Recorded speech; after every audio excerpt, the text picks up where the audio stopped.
Good morning, everyone. Welcome to our second session of the day. This is going to be led by Shayna Game, and she's going to be talking about budgeting and saving. And you may notice that you have an evaluation survey. We do need you to fill that out. And on your way out, if you're leaving or if you're staying, just let one of us know that are roving, and we'll come collect that to you. All right. Thank you, Shayna. Hi, everyone. Good morning. Thank you for joining us. I'm a little bit of a roamer, so I'm going to probably roam around a little bit. I just want to tell you guys, I'm so proud of everybody who's here because, this stuff is not easy to learn, and for them to put together something like this where they're bringing all of us together to teach you guys even just like these little bit of nuggets of information, I think is so powerful. And if you can walk away with just a few little tips from today, you're far ahead of so many people out there. I teach a course called Financial Literacy 102, and my course is open to absolutely any major. I have graduate students, undergraduate students that take this course, and what we do is we provide, like, you know how you go to Yogurtland and like you get your yogurt and then you put all these different toppings on top? That's kind of like what we do in my class. So we bring together, we talk about your goals, we talk about budgeting and savings, we talk about credit score, we talk about, paying off debt, all sorts of different things, how to start a business. All of these different topics we kind of go throughout the semester. So if you're looking for a type of course like that, please feel free to sign up. We have a lot of fun. And I try to teach you the way I would have wanted to learn when I was your age.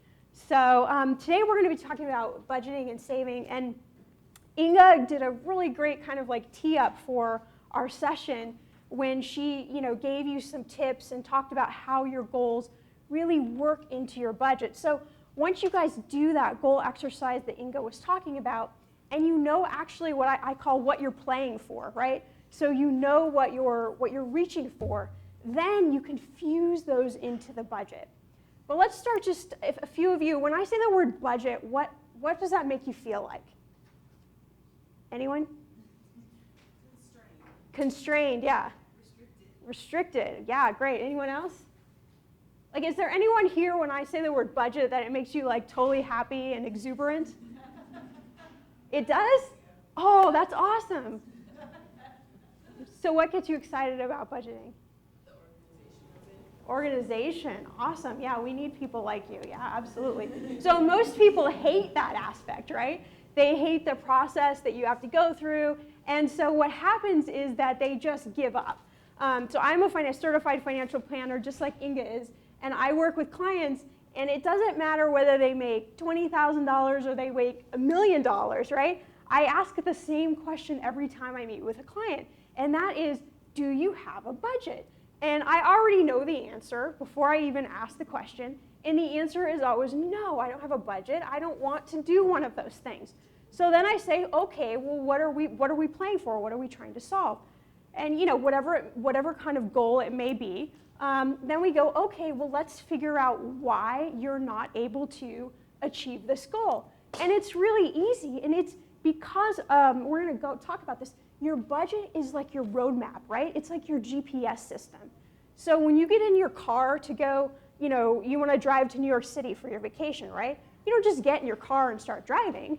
You've got to know what roads you're going to take to get there. And the budget is the same thing for your finances. And so the second complaint I always get is, well, it takes so much time to do it, right? And it doesn't. It really doesn't. I can teach you how to master your budget in 20 minutes a month. 20 minutes, that's less time than you spend watching like your favorite TV show, one episode of it, right? And if you devote just that small of time each month to doing this process over and over again, it becomes a habit. It becomes really easy, and then you're able to achieve all of these awesome goals. Let's see. Okay. So as we go through, if you have any questions, feel free to raise your hand. I'm going to cover a lot of different things, so I'll go more depth into some of the things that you want to hear more on and maybe not so much on some of the other things. So if anybody has a question, just please feel free to ask. There are no dumb questions, right? So my motto is that you can do all the things you want and you can still be smart financially. And I think that's what you'll learn from all of the speakers here, is that you can really achieve whatever goal you want to achieve and still do it smart, right? And that's what budgeting and savings is going to help teach you. And Inga talked about this last session. You know, like, what is your dream for your life? And all of you guys had some great things. You want to buy a house, you want to save $2,000 by the end of the year.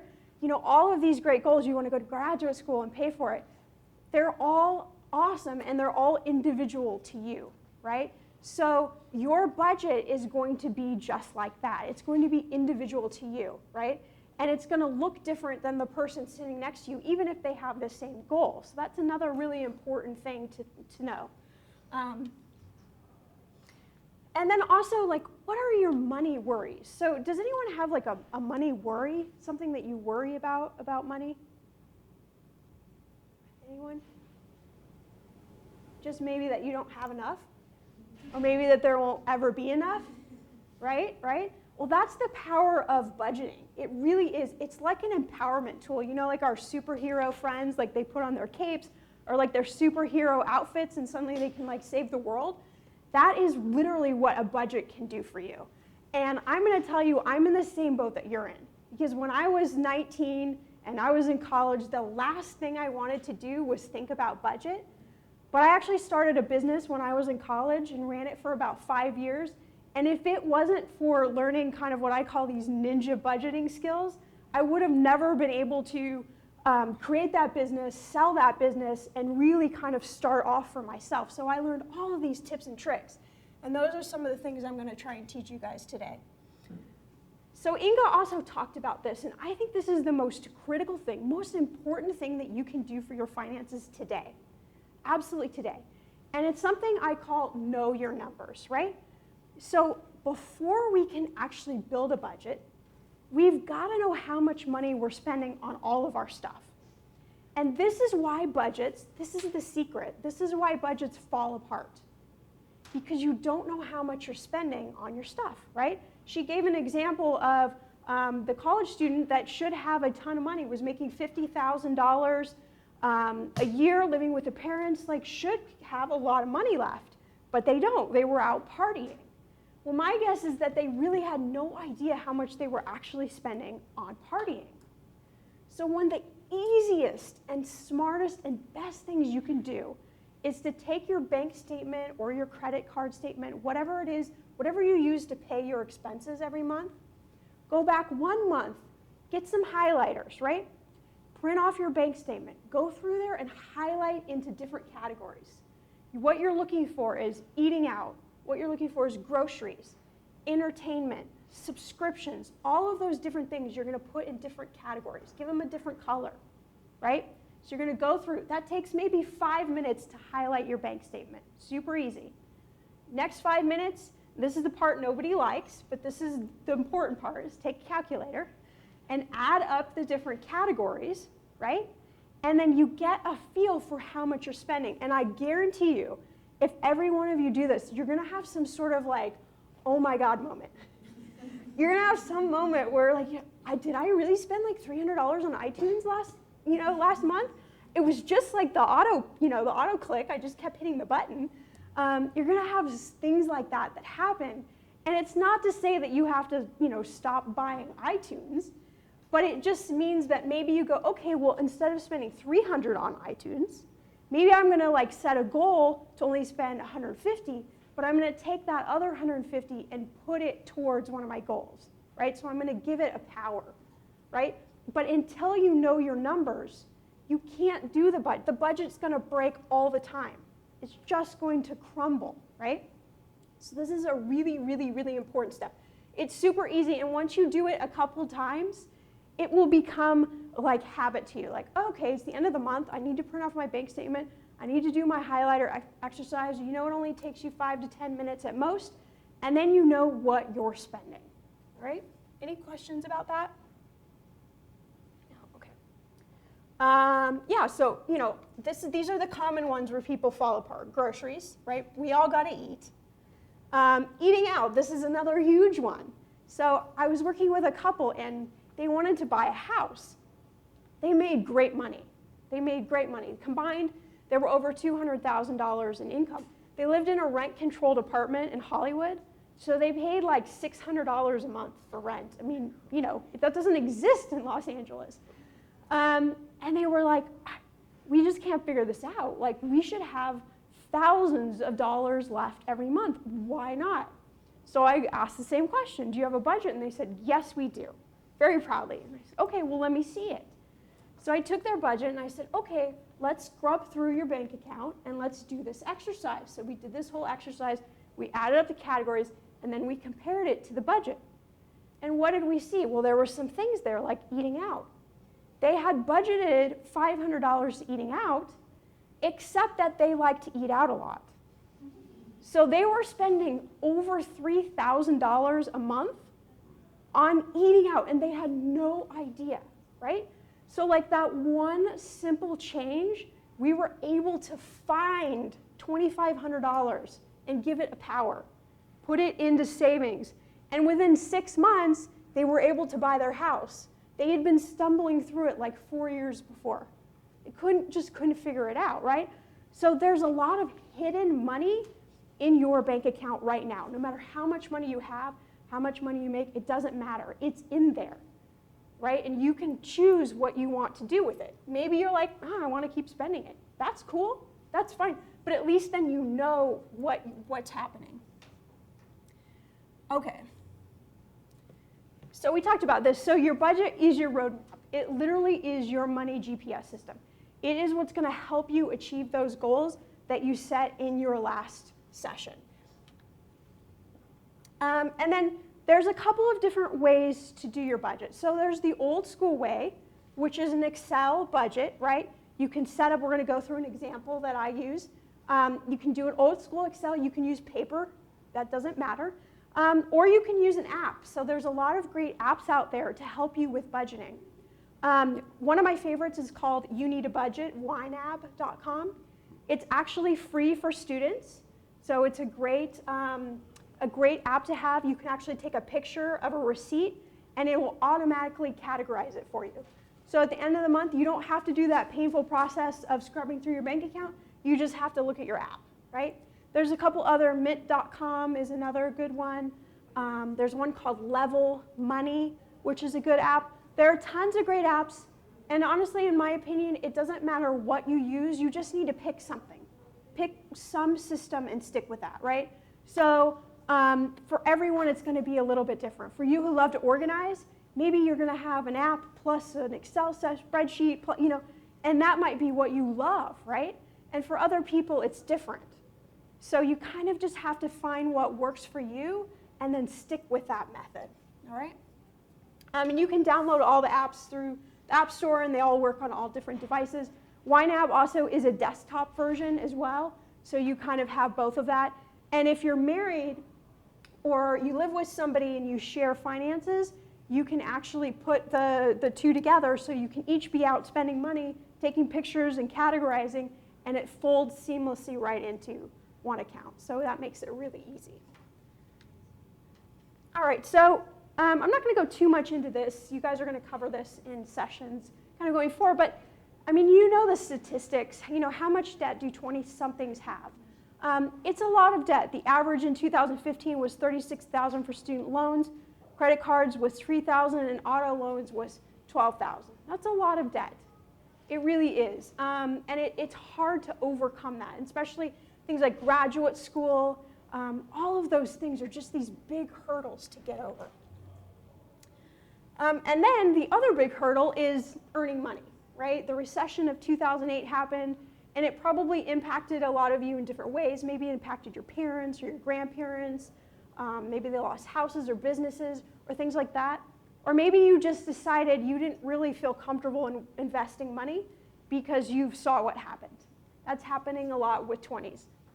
And the problem is that the incomes really haven't come back for young people, right? A lot of you are still competing in the workforce against people that are older and that have a lot more experience, and so they get paid a lot more.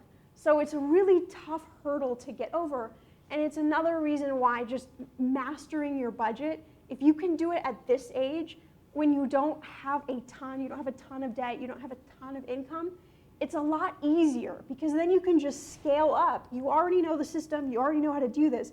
You can just scale up as more things kind of happen for you. Okay, so most people teach you how to budget one way, and I totally disagree with it. I think that is the reason why your budget doesn't work. What I like to teach is a 2-column system, okay? So your first column, let me see, okay. Your first column here is for what I think I spent, okay? And this column is your traditional budget column, right? So before the beginning of the month, you go in and you fill out those numbers, okay? I think my income's gonna be this. I think my expenses are gonna be this. This is what I think. This is what normally happens, okay? You do that column, it's easy. It takes you no time at all, okay? Your second column is the really important column. Your second column is what I did spend. And what happens in this column is after you scrub through and you categorize your expenses, right, with the highlighters, you do the exercise, then you put those numbers there. And you do that at the end of the month, right? So your first column looks forward, right? It's looking into May. And your second column you complete after May and you look backwards. And you say, what actually happened with my money? And then when you finish filling those in at the end of the month, then you can look at those columns and you can compare. You can see actually visually what's happening, right? And you can see those things where maybe you're doing really, really good. Like maybe you made a lot of extra money that month, right? That's awesome. Now you have a goal that you want to attach that to. Or maybe there's some column where it's fallen apart and you need to think it through, like, oh, maybe I need to adjust that somehow. All right, any questions about that? Okay. So we have our income that we just talked about here. This is usually the easiest column. And for most people, it's just usually your salary, right? If you're self-employed, if you have lots of other things, stocks, if you own rental income, and if you're a student, you can actually count your loan as income, right? Because if you're using your loan to help pay your expenses, or even if you have money from mom and dad or whatever it may be, that traditionally is counted as income. It's whatever you're using to pay for your expenses. All right, so most people only have one little column on income, and that's totally fine. This is where it starts to get tricky. So first we have our fixed expenses, right? And fixed expenses are the things that are really not going to change very much, right? They're kind of those things that are set in stone. So we've got our housing, our phone bill, car payment, student loan payment, car insurance. These would be different for your own situation, right? But there are things that every month, I've got to make this payment, okay? Now, Inga talked about this as well, and I'm going to echo her, and you'll probably hear this several times throughout the day. It's that savings should always be a fixed expense, always, always, always, right? Because if you get in the habit of saying, before I do anything else throughout the month, I'm going to save my money, you're going to be in a really good place, really, really good place for achieving those goals. All right, so I always put savings as a fixed expense. Are there any other fixed expenses that you can think of that aren't on here? Anyone else has anything else? Yeah. Childcare, yeah, that's a big one, right? Yeah, that's awesome. Yeah, anyone else? No? Okay. So the fixed are usually easy. Again, here's where it gets really tricky. These are what are called the variable expenses, and these are expenses that change every month. All right? And this is normally where the problem happens for most everybody, because there's so many things we don't account for. Like one of the things that most people don't account for on their budget is when they go to the ATM, or when you go to the grocery and you take cash out, they don't account for that extra money out, right? So sometimes people will go to the ATM and take, $20 out here, $20 out here, $40 out here, but they don't account for it on their budget, and they get to the end of the month and they're like, oh, what do I have to go into my overdraft protection? And it's because those things weren't budgeted for. So these is a list of the popular ones. You may have lots of different ones. Eating out, groceries, any of your utility bills. And why those are considered variable is because every month they could be different, right? So if most of you don't have an apartment yet, when you do get an apartment, and you have to start paying your electric bill, in the summer, when you run air conditioning, it's a lot more expensive than it is in the winter, right? I mean, your electric bill could go from like $50 to like $200. So that's definitely going to impact your budget. So that's why those are variable. Clothing, vacation, credit card payments, there's our ATM, all of these different things are variable. Are there any other variables that you guys can think of? Anyone have anything else? Another thing like gym memberships, right? Gym memberships, subscriptions, Netflix, all of those little like Hulu, all of those little things that you pay for. You're like, oh, it's only $7 or it's only $9 or whatever that may be, but they're not accounted for. So even just like the smallest bit, especially when you don't have a lot of money, could really kind of throw things off course. All right?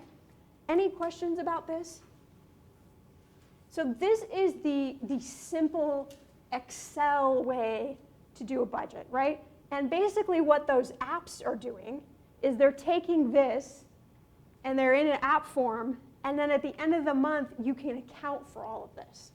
All right? So I'm a financial planner, so I'm probably a bit anal about this. I use a double system. So I do this plus an app. Because I like to have, control over where my money is, and I like to know when something's falling apart. But for you, it may be different, and that's fine. Even if you're just using an app, you're far ahead of the game, all right? So then at the end, we just look at what's the difference. What's the difference between how much money I made and how much money I spent? Obviously your goal is to be positive, but that doesn't always happen every month. Even if you follow this system, things like your car might break down. Right? I just had my car break down. I had to spend $1,000 to fix my car. Right? That's a big deal. I didn't know at the beginning of the month that was going to happen, but it happened. So a lot of those things happen. Okay.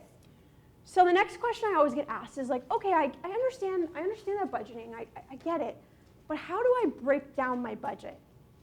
And Inga talked about this, and this is a system that I've found that I talk about a lot, that really works. If you just follow this simple system, you'll be in good shape.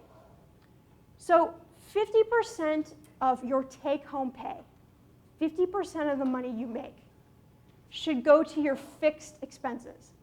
And by fixed, I mean your housing, so your rent or your mortgage, your groceries, because you have to eat, right? Not eating out, just groceries. Your car payment, your student loan payment, your fixed, your minimum payment on your credit cards, so what you minimally have to pay, those things that are fixed payments, right? So 50% of your take-home pay just goes to those, all right? Now 20%, before we've spent anything on our fun stuff, 20% should be for your savings. And this is, we're going to talk about this, but your emergency fund, your 401k, your IRA, your Roth, any savings that you're doing right now, it should be allotted 20% of your take-home pay. Right? And if you follow this strategy, you're going to really be happy with yourself in like 10 plus years, promise you. You're going to look at how much money you have, and it's going to, you're going to be so excited. I just did a lecture yesterday on retirement planning. And again, I hate using that word retirement too. I like to call it your lifestyle fund, your giant lifestyle piggy bank. And I did an example that if a 20-year-old saved $45 a month until they were 65, $45 a month, right? And every time they got a pay increase at work, they increased their contribution by that pay increase. So if they just did that simple thing, they would have around about $1 million once they reached 65. That's not a lot of money to save every month. It really isn't, right? So you can just do something very simply, and it can have a giant impact down the line. Okay, and then we didn't have a slide on the 30. Okay, well, let's talk about the 30. So the last digit, the 30, stands for then 30% for all the fun things. So the last 30% of your budget is all those things that you want to do. It is traveling, it is eating out, it's your gym membership, it's your going to the movies, it's all of those things that you want to do should be then limited to 30%. Okay, and even things like if you want to pay over the minimum on your credit card payment, that would be counted in the last 30%. Okay, so all those things. So if you're somebody and you're like, well, what if I get those things, I can still have a life, I can still do fun things, but what if I get those things down to 20%? That's awesome. Just keep bumping up your savings. The bigger your savings piggy bank is, the more things you can do in life, right? You have flexibility. You can go do what you want, right? Any questions about that? It's a very simple formula. So if you only remember 50, 20, 30. 50, 20, 30. Okay. So we're going to talk just a little bit about some smart money moves. And you're going to hear a lot of these echoed throughout the day, but I just kind of want to encapsulate some of them and explain why they're really important with your budget. So that 20%, part of it should be going towards something called an emergency fund. All right, and emergency fund is for things like my car breaks down and I need $1,000 to fix it. Or something derails, right? And I've got this pool of money that is available to me that I can access. The problem is that most people don't have this pool, even a little bit of this pool. So then when life happens, you got to go to the credit cards, right? And then it's like this, this kind of bad snowball that happens. And the debt keeps getting larger and larger. And it's like, oh my gosh, I can't even pay it off. It was $1,000. Now it's $3,000. So this is a lifesaver. This is like your life vest, your money life vest. And what you're aiming for, and it may take you a while to get there, and that's okay. What you're aiming for is 3 to 6 months of your expenses, right? So how much money, and you'll know this from your budget, how much money do you need to cover that 50%? What is that number, right? And then you're looking to save 3 to 6 months of that. And again, if you can only get to 1 month, something is better than nothing, right? Something is better than nothing. It's there for you to use it. And the key is that you keep it separate from your fun savings, from like the stuff that maybe you're saving to go, on a trip, you want to go to Hawaii or whatever it is you want to do. You keep it separate, because otherwise you'll just end up spending it. 90% of all the things that we do with money are psychological. Right? So it's either based off of something we learned, something our parents taught us. We have created our money habits by the time we're age 7. By the time we're 7, right? It's really hard to undo. So however you feel about money is likely because you've been influenced one way or another, good or bad. All right? And then a good place to put them is in something called a high yield savings account. This is one of the best things. This is a great savings account to have. And what this is your traditional savings account that maybe you have at your bank is paying you nothing. You probably haven't looked, but it may be paying you like 0.02%. That's really close to zero. That number is very, very close to zero, right? You might as well have it in your checking account. It's not it's not really a savings account. Well, what happened is companies came along and they said, we can do this better. We're going to come out with this thing called a high yield savings account. And we're going to offer the customer a higher interest rate on their savings. And all of these companies are online. So the way they can offer more interest for their customers is they don't have an actual location you can go to. But I don't know about you, is there anybody here who still goes to the bank and deposits money? Not too many people. Okay, a few people, yes. Most people, though, actually do online banking, right? Now you can take a picture of a check and deposit it and things like that. So you're really kind of familiar with this, right? Well, some of the best companies, there's a company called Ally Bank. You may have seen their commercials. There's a company called Capital One 360. And Discover and American Express also have high yield interest rates, savings accounts as well, right? So it works just like your savings account at the bank. You set it up. You deposit money, you can transfer money from your bank account, from your savings account back and forth. You get a debit card that you can use So it works the exact same way, but the kicker is that you're getting a much higher interest rate. So you may be getting 1 or 1.5%. That's not a ton, but I'm not great at math, but I know that 1 or 1.5 is better than 0.01, right? And my motto is like at the end of the day, more money is more money. Even if it's $10, it's more money than you had just from making one smart decision. All right, any questions about that? These are super easy to open. You can set it up. Most of them I think you can set up with like $20 minimum. Yeah? Do they have restrictions because they do take more percentage or just expensive? No, there's no more restrictions, and they're the same FDIC protection. So they're identical. It's just they don't have brick and mortar locations. So, but you can use a debit card.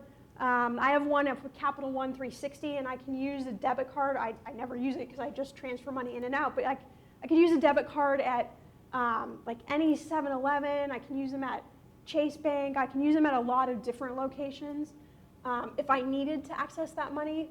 But as far as if you're just transferring money in and out, it's super easy. But yeah, there's no other restrictions.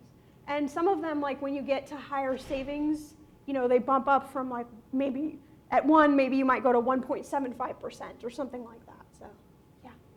So you said that the emergency savings fund, that is part of the 20%? Yes, absolutely. So what percentage of that is? Well, what you're aiming for is to look at your 50% of your fixed expenses. How much do I have to pay, right? And you kind of back into this. So you go, okay, if I need $1,000 a month to cover these fixed expenses, and I know with my emergency fund, my goal is maybe let's say I want to get to $3,000 saved, right? So that's going to take you a little while to get there, right? But what I would do is I would carve out a small percentage, maybe 5% each month. If you can carve out more, that's great. You'll get there faster. But maybe somewhere around like 5% each month, just kind of going into this account. Again, it's going to take you a little while to build to get there. And you might need to utilize some of that money in the meantime, and that's okay. That's what it's there for emergency purposes. But what I like to do is just put it on auto. Put it on auto pay or auto debit. So it just automatically, some percentage, 5% or 2% or 3% or whatever that number is for you, just automatically comes out. It's like you don't even know it's there, right? Does that help? Okay, great. Any other questions about that? Yeah. For those high-yield financial institutions that Yes. we're talking about, are there any risks since we don't ever see a physical? Yeah, no, they're FDIC insured the exact same way that your bank is. So they have the exact same regulations as your bank does. And honestly, in my opinion, probably in the next like 5 years, most banks are going to get away from brick and mortar because it's so expensive, and most of them are going to be online. So these banks are probably just a little bit ahead of their time, but they're all solid. Like Capital One is a ginormous company, A+ rated company. So they have all the same regulations. Yeah. So we don't have to worry about that. But Not anymore. Look at the traditional banks that have failed. So these days you just don't know. But as if we're comparing apples to apples, no. And you still get personalized assistance if there should be any kind of question or problem. Yeah, they have. You can call up and talk to anyone. They all have live chat as well. So they're all really accessible if you need to. The only slight thing with some of them.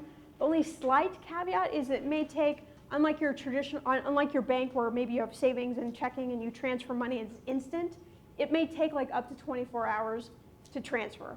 But that's about the only kind of negative that I see. Transfer within the same bank or a different bank? Different bank. So like if you have a Bank of America checking account and then you have a Capital One high yield savings account and you want to transfer money like from your savings account to your checking account, it may take like 24 hours before it arrives in there. But if it is different account within the same Then institution, it's instant, yeah. Any more questions about this? Okay. All right. Oh, there was my slide. It went the other way. All right, so there's my 30% slide. All right, the second one is credit score, and I know there's going to be a whole long section on this, so I'm just going to just lightly touch on this. So what you're aiming for is if someone in here does not know your credit score, even if you think, I don't have a credit score because I don't really have credit, if you have a student loan or if you have a car payment or anything like that, you have credit. You have credit. And it's really important these days to know your score and to check it at least once a year. And the reason is because fraud is at an all-time high, and it's only going to get bigger and bigger issue, right?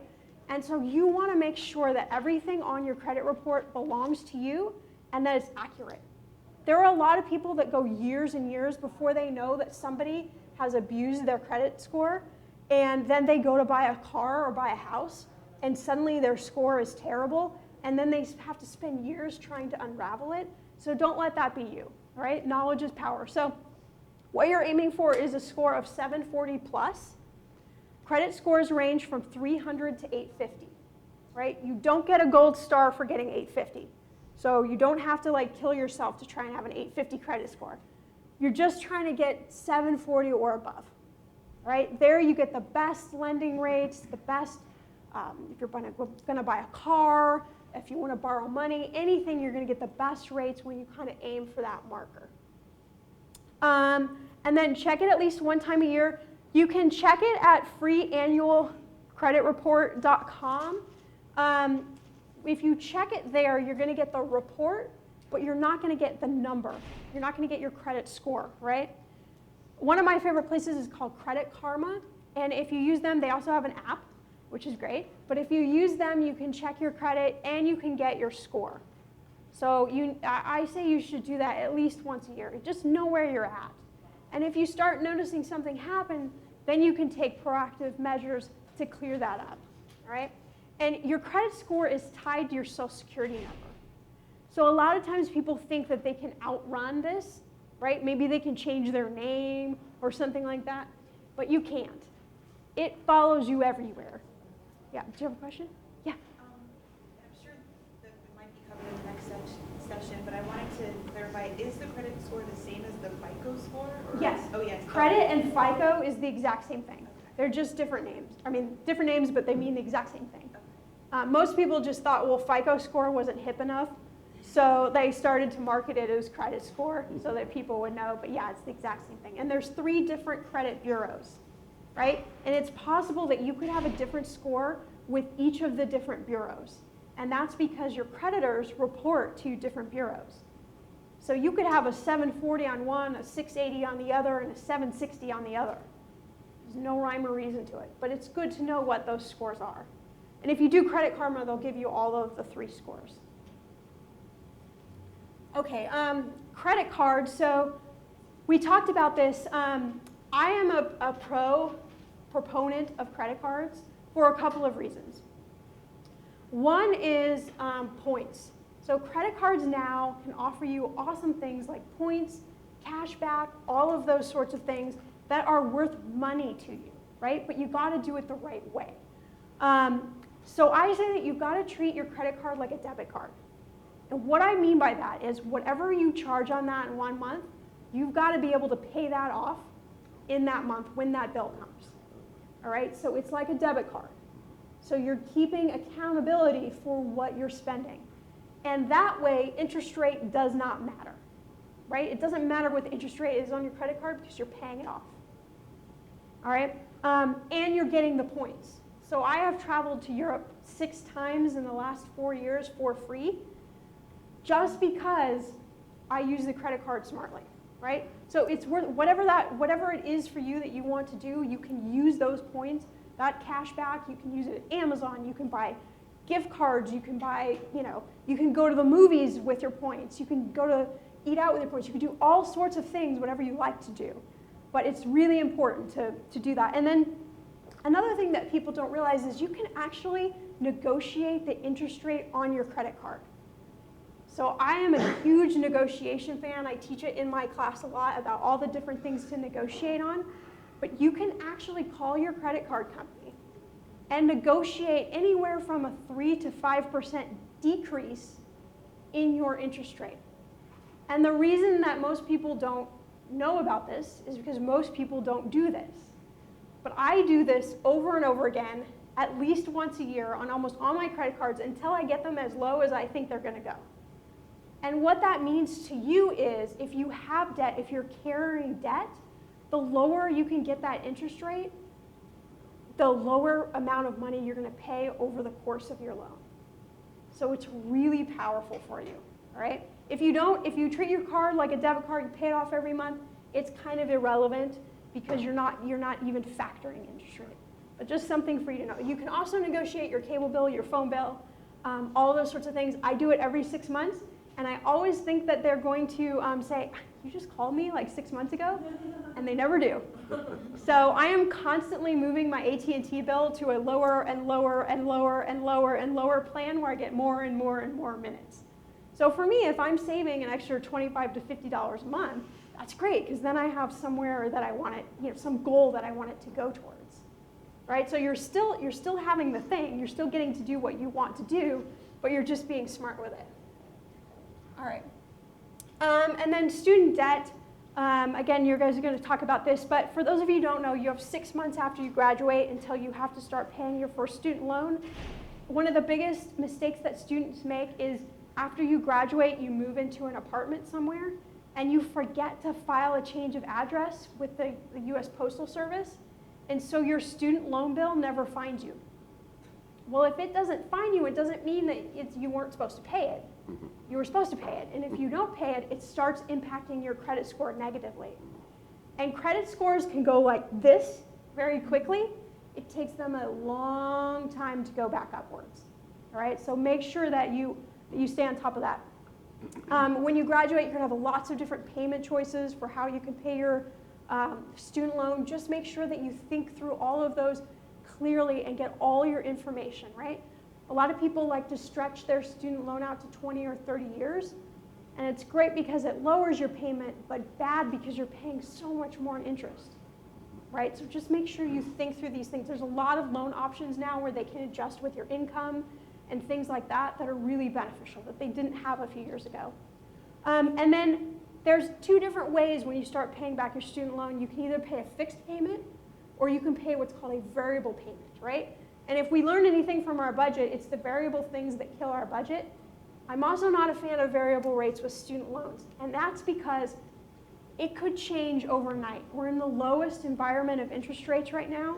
They're only going to go in one direction, right? And it may not be today, it may not be tomorrow, it may not be in 3 years, but it's going to eventually escalate. So with a fixed loan payment, you always know how much you're going to pay, right? With a variable, you don't know. You could wake up one morning and your student loan bill could be a lot higher. So it's just kind of a danger zone. Okay, and I think this might be the last one, but investing. So we talked about the word retirement and how we don't like it, but we really need to think about it as like when I want to stop working. And a couple things I just want to talk to you about. When you go and you start working for your first company, they may offer you something called a 401k. And that is a big retirement piggy bank where you can put your money in. You know, if you work for a university, that's like a 403b. They have lots of different numbers, but they're all the same thing, right? So a lot of times companies will offer something called matching. And it's so awesome because it is free money. And there are a few other places where you can get free money. And what this says is, if you put in a certain percentage in your retirement, in your lifestyle piggy bank at your company, we're going to match it, put the exact same amount of money in, right? That's awesome. You can't get that anywhere. That's like going to help supercharge your piggy bank to double and triple and quadruple, all right? So you always want to make sure that when you first start your first job, you're putting in enough to get this match. You want to take advantage of all that free money. And then we'll skip the middle point, but there's a couple of places I always get to ask question asked of where do I go to start my first retirement account, right? And if you don't have one through work, you can set up what's called an IRA or you can set up a Roth, right? We won't go into all those details, but there are a couple places that I really like. There's a company, actually there's another O in this, it's 3 O's, so it's Bloom. And what Bloom does is they will actually analyze if you currently have a 401k, they'll actually analyze it and help you decide whether you're invested in the right things or not. And then if you want, they can actually manage it for you for a really small, like $10 a month, right? You can't hire a financial planner for that much. So they're awesome. It's 3 O's, remember.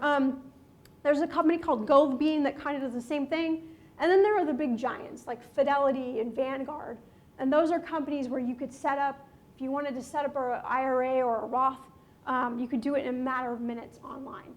Those are the big kind of giants in the industry. We could spend a whole hour just talking about this. So, okay, this is just an interesting little thing just to kind of show you. So let's say you're 19 and you have $2,000, right? And you've got 46 years to save. And the annual return is somewhere around 6%. You know you can put in $2,000 per year, right? So if you do this, at the end of 46 years, you'd have $509,000. If you wait 10 years, right, and you start saving roughly 11 years later, same amount of money, the same factors, right? Look, your savings is basically cut in half. So that just shows you the power, and Ingo was talking about this, the power of starting early, even if it's just a tiny amount of money, it can really translate into a huge amount of money. All right, and the older this person gets, the wider and wider and wider that gap gets from starting to save early. All right, so we'll just end here. So, saving your money, if you do the budgeting process, right, and you follow the process, you can create a system to find savings in your bank account right now. There is savings that is in your bank account that you can unleash, right? Another way to better your budget, like Inga talked about, is to make more money. So second jobs, I like to call them side hustles. There are extra things that you can do. I mean, you can write articles now and make money. You can do, bloggers are making 6 figures now. There's lots of different things that you can do to help boost your income. But all of that's just going to help you achieve those goals. Knowing your numbers is so critical. I urge you, go home, do this exercise, put on some music, whatever you like to listen to, get comfortable, get some food, print off your bank statement, get some highlighters, and go through that. It's going to be so empowering for you. And the last thing is just get your savings on auto debit. So get that, even if it's $10 or $20 a month, get that automatically going into your savings account without you even thinking. Because what's going to happen is it's going to start building and building and building, and you're not even going to know that the money's gone. All right, so we'll end there. I know we covered like a ton of stuff today. Again, like I said, I could probably spend hours and hours on all of these individual topics, but are there any questions before we end? Does it sound easier to budget or not so much? You think easier? How so?